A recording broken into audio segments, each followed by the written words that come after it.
Baik, kita masuk ke bab 3 hukum pidana adat. Yang bab 3 itu pengakuan atas hukum adat melalui putusan pengadilan dalam perkara pidana. Nah, di mana dalam satu daerah hukum adat mendapat pengakuan oleh sistem peradilan pidana modern yang adalah Bali. Meskipun Bali adalah daerah yang menjadi objektif tujuan wisata internasional, populasi penduduk Bali sendiri lebih homogen di mana masyarakat Bali mayoritasnya beragama Hindu.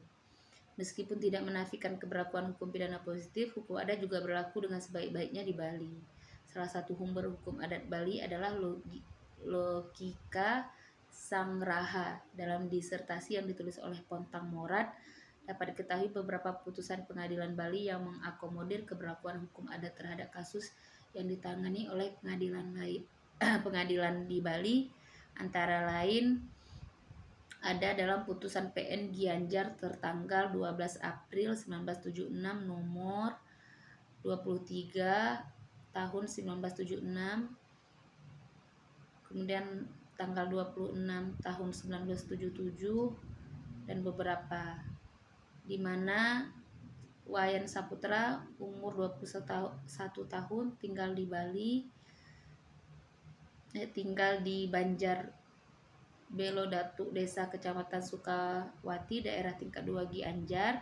Pada tahun 1975 putusan pertunangan tersebut karena ada gangguan dari satu nyoman reta, walaupun mengenai hal ini belum jelas benar.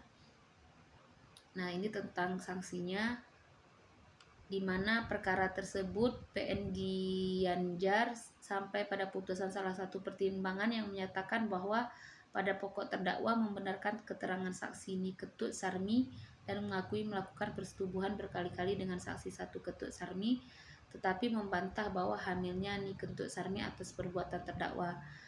Nah, jadi ini masalah diputuskan dengan hukum adat Bali ya, bahwa adanya perselingkuhan dengan tunangan seperti itu. Nah, ada beberapa putusan hakim yang menimbang kemudian melakukan putusan yang didasarkan pada kebiasaan masyarakat di setempat. Selain di Bali juga ada di beberapa daerah yang disebutkan dalam buku ini, nanti silahkan diambil ya.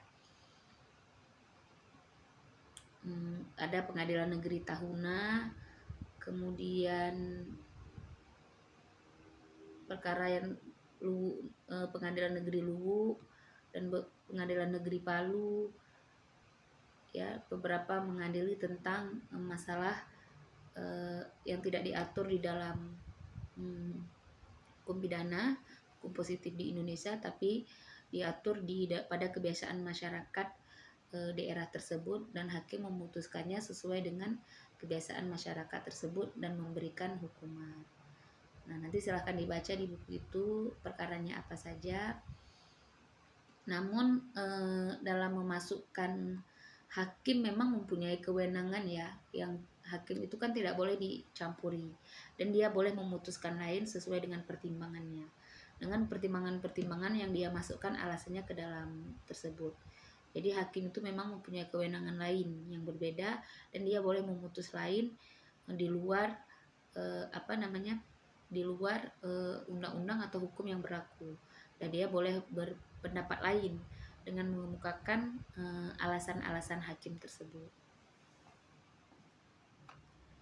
Nah, namun walaupun demikitu, penggunaan hukum pidana adat juga harus menjunjung tinggi prinsip-prinsip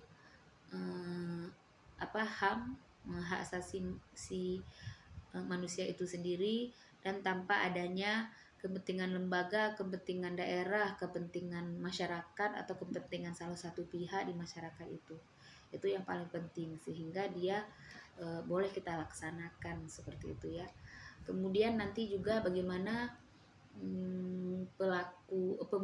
kedudukan si pemberi sanksi atau persidangan di dalam hukum pidana adat ini dalam di dalam posisinya hukum pidana Indonesia seperti itu. Karena kan kalau penyelidik di Indonesia, mereka kan harus melalui tahapan tes, mereka juga harus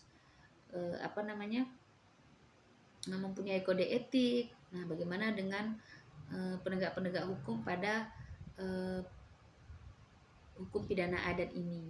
Namun kita melihat tadi beberapa kasus yang diselesaikan oleh hakim seperti Hakim Palu tadi ya, yang putusannya itu sesuai dengan kebiasaan masyarakat adatnya, bukan sesuai dengan hukum positif, hukum yang tertulis yang berlaku di Indonesia itu hukum nasional.